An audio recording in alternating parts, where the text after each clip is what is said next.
transport, refrigeration, to food waste. Our food system end to end is probably the number one cause of climate change, up to 40 to 50% of all greenhouse gases. So the question is, how do we start to shift our diet and our choices to eat like a vegetarian?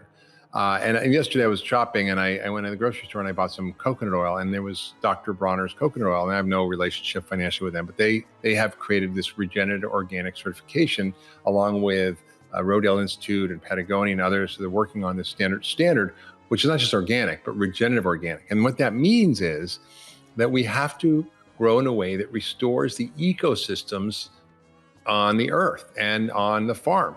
Right now, we are in a destructive, extractive system of agriculture that basically mines the soil, depletes the soil and the nutrients in the soil, and it leads to all sorts of downstream horrible consequences. One, the nitrogen runoff, and the nitrogen that we use for fertilizer produces more methane than cows, 3 times as much, and that's used to fertilize the fields. On top of that, the runoff from it goes into the rivers, streams, and lakes and kills 212,000 metric tons of fish in the Gulf of Mexico alone. And there's about 400 similar dead zones around the world that feed 500 million people seafood. So that's all getting damaged.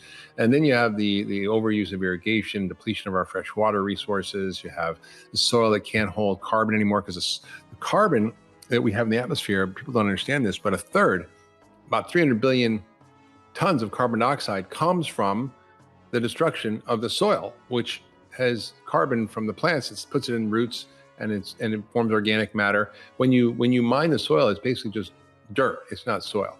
And so we've lost about a third of our topsoil. We're projected to lose all of it within the next 60 harvests, which is terrifying. That's faster than any consequences we'd see from climate change.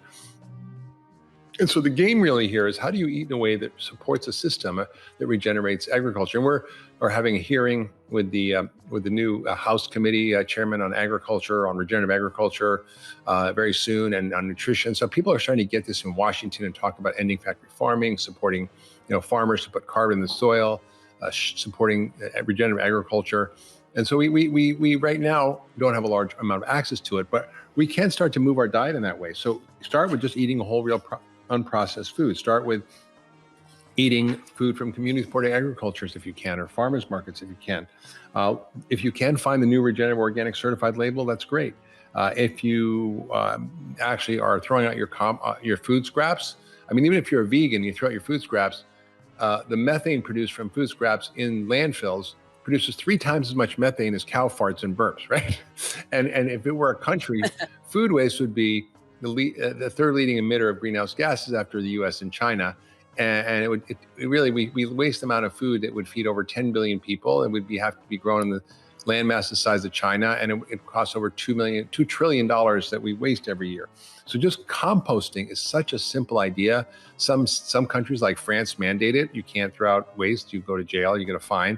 In California and San Francisco, they've mandated in the city, and they have citywide composting. You go to the airport, you have to compost your food scraps. So this is all doable, and these are simple actions we can take.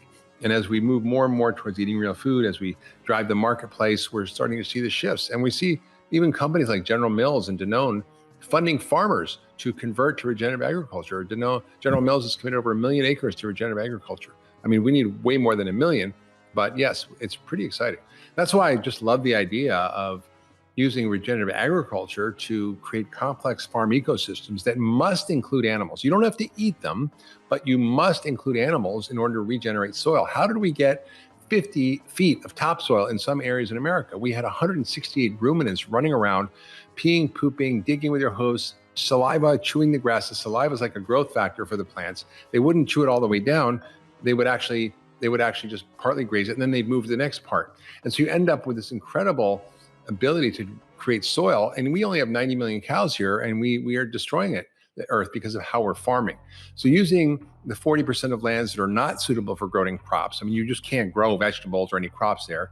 These animals can go there and upcycle all the nutrients into incredibly nutritionally dense food.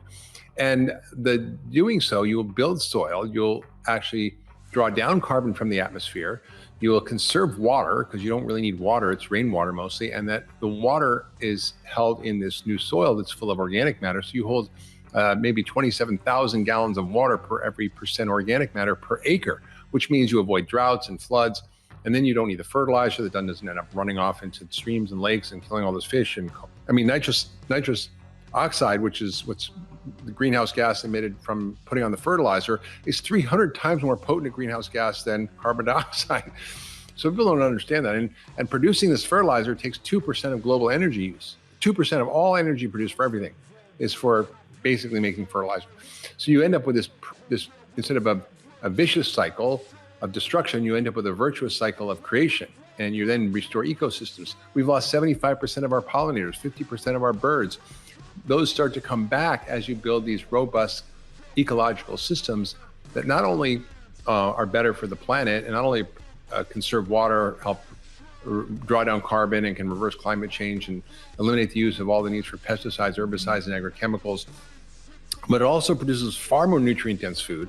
It actually produces more food per acre, and it also makes the farmers up to 20 times more money and revitalizes rural communities. So it's kind of a win-win-win-win-win, except for the agrochemical companies who highly profit from all this sort of squeezing of farmers to buy their seeds and buy their chemicals, and the farmers are losing money. And it's really sad, but this is a way of revitalizing all of that. I'm glad you mentioned that because I was going to ask, is this something that needs to be solved on when people think macro problems, they think, okay, governments, this is something that, you need to enact policies. But one of the recent podcasts that we did, Tony interviewed several entrepreneurs who are out to solve major global issues, such as energy, also farming and space transportation.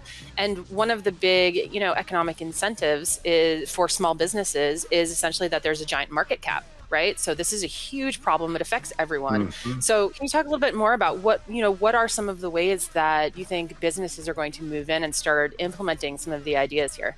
I think it's happening. I mean, every day there's billions of dollars flowing into food and ag tech.